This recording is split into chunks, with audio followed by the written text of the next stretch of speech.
আসসালামু আলাইকুম।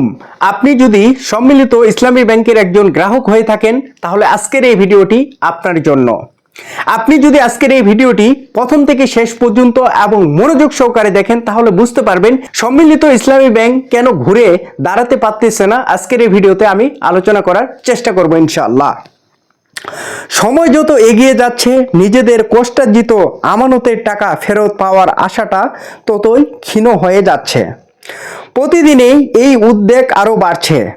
অনেকেই মনে করেছিলেন নতুন সরকার দায়িত্ব নেওয়ার পর পরিস্থিতি হয়তো স্বাভাবিক হবে এবং ব্যাংকিং কার্যক্রম আবার আগের মতো চলবে, কিন্তু দুঃখের বিষয় এখন পর্যন্ত সেই প্রত্যাশা কোনো বাস্তব ফল দেখা যায়নি।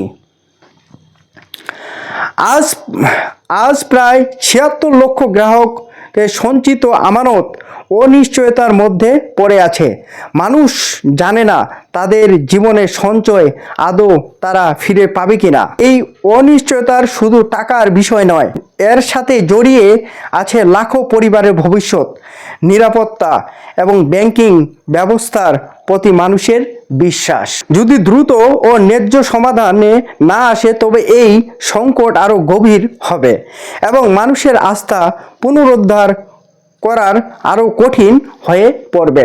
আশা করি আজকের এই ভিডিওটি আপনাকে ভালো লাগছে, আর ভালো যদি লাগে তাহলে আজকের এই ভিডিওটি আপনার ফ্রেন্ড, আপনার কলিগ অথবা যে কোনো পেশার মানুষ যদি সম্মিলিত ইসলামী ব্যাংকের একজন ভুক্তভোগী গ্রাহক হয়ে যদি থাকেন তাহলে ওই ভিডিওটি তাকে দেখার সুযোগ করে দিবেন।